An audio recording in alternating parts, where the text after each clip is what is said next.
Hi, I'm Deborah Kevin of DeborahKevin.com, and I'm a visionary entrepreneur who works with other visionary entrepreneurs to help them attract their ideal clients with compelling, magnetic marketing copy.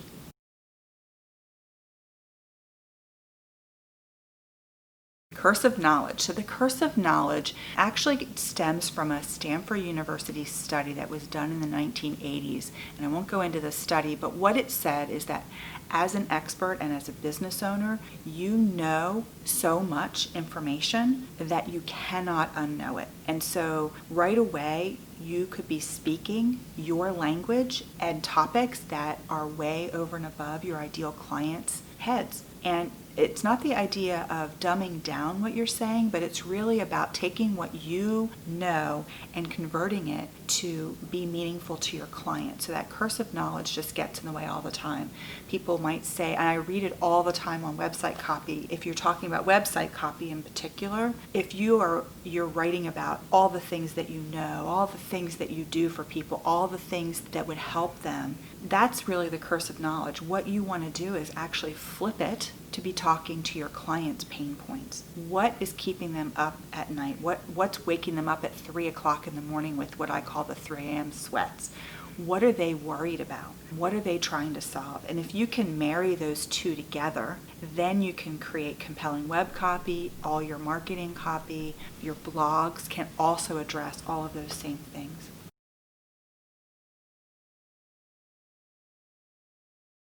So if you're anything like me, I am what I term a corporate refugee, meaning that I spent most of my career working for someone else. I had a very nice CV, a great LinkedIn profile, articulating all of the things that I've done, all of my certifications, all of the universities and the papers and the presentations that I have done, all the places I've been interviewed. Well, here's the problem. Is when someone comes to your website when you're an entrepreneur, they don't really care about all that stuff. What they care most about is who you are and what you can do for them.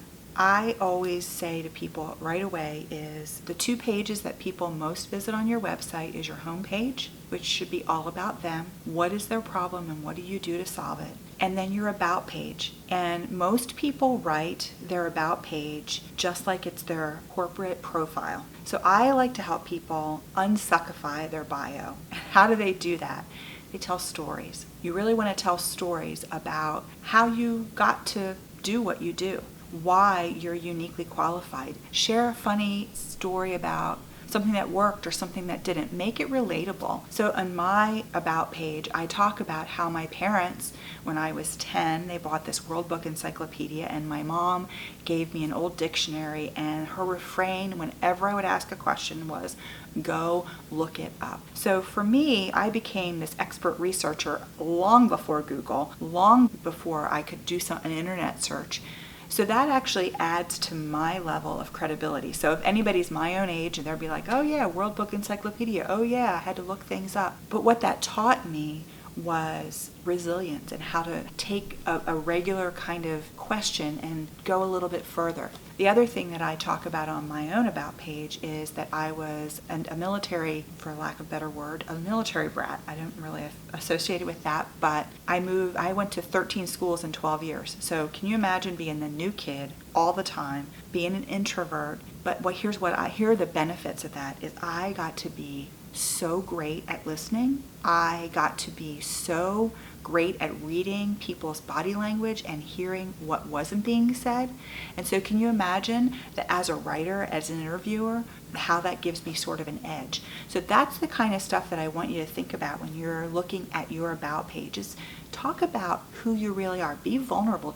If you're a jokester, don't be afraid to push the envelope a little bit. It'll actually identify the people who are meant to work with you and reject those people who aren't.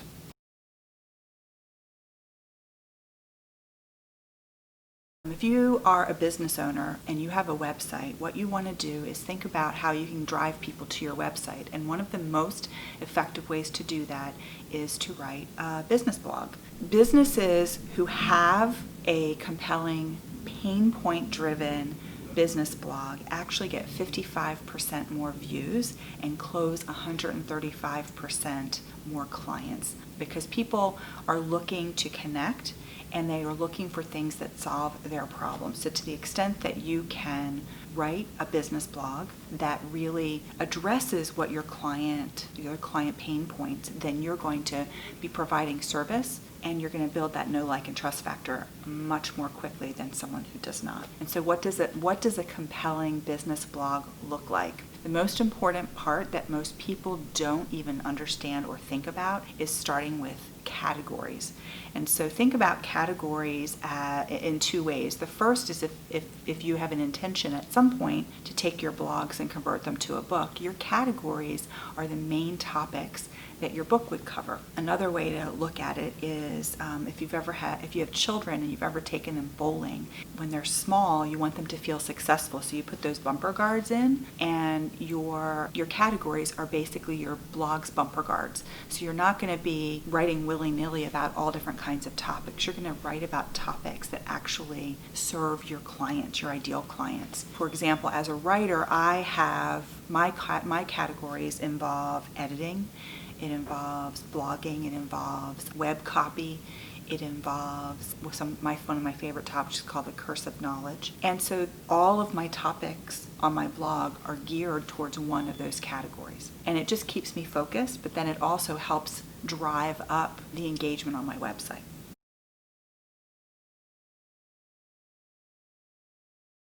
So if you have been blogging for a year and you have created these great categories, there's actually 7 steps to taking your blogs and converting them to a book. Some people think that you can just download all your blogs and just slap a cover on them and you've got a book. But that's not really how books work. So here's what you want to do is you want to read all of your blogs and evaluate which ones would be best suited for a book. Then you create an outline with a goal. What's the goal of the book? What problem is it going to solve? And then you see which of your blogs fall into those categories, which part of the outline they fall into. You identify where there are any gaps. You kind of throw the blogs into what I call a shitty first draft. Then you read it. Where are the gaps? What do you need to fill in? You edit it. You edit it again. You get really clear about, again, are we solving this problem? Each chapter is a standalone, but they're all contiguous to get to the end, which if you're talking about a business book that's really going to serve your clients, you want it to be about 100 pages, anywhere from 60 to 100 pages, because statistics show that if your book is 100 pages or less, people who pick it up will 90% of the time finish it, as opposed to something that's over 100 pages, which is more like a novel. So you want your book to be very focused on what problem you're going to solve, take what you already have, smooth it out, edit it, have people read it, and then you can upload it into CreateSpace, design a really great cover. I recommend working with a graphic designer because there are a lot of moving parts to creating a gorgeous cover, and then you've got a book.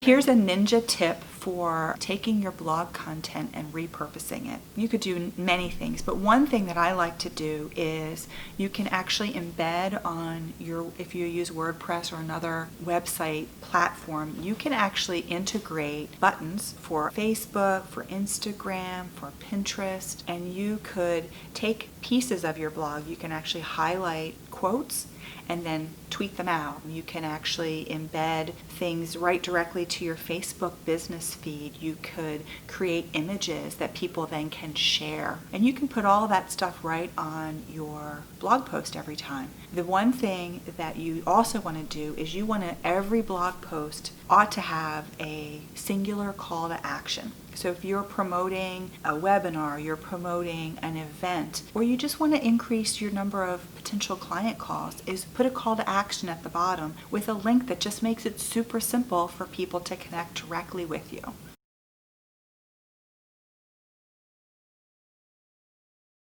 So most people think of social media platforms like Facebook and Instagram and Twitter, and many times people actually lump Pinterest in with those social media platforms. But I'd like to challenge you to think about Pinterest instead as a search engine. It actually operates more like Google Plus and Google than it does social media. And so most people are using Pinterest incorrectly. And if your clients use Pinterest at all, you can actually create a huge following on Pinterest very easily. And so here's how my Pinterest business website is set up. My first board, to use Pinterest terminology, they're all my blog posts. So I upload all my blog posts and I put keywords, not hashtags, but keywords that relate to my business and to this particular blog. So people who are in Pinterest can find them by searching the keyword. It also then goes out into Google, and if someone's searching, it pulls up that blog as well. But then I actually have I think I have 10 total boards. So the first one is my blog posts, and the others actually are all related to writing. So I have boards on editing tips. I have boards on social media tips. I have boards on, how to speak. I have boards on blogging efficiently and website copy. And so what that does is it becomes a one-stop shop for people who are interested in me, or they're interested in those topics and they're coming to my page. Now that doesn't mean that I'm creating all of this content. I'm actually curating it from other people and putting it in one place for my ideal clients to get a ton of information if they have anything. So that makes me a very valuable resource, and it doesn't take that much time.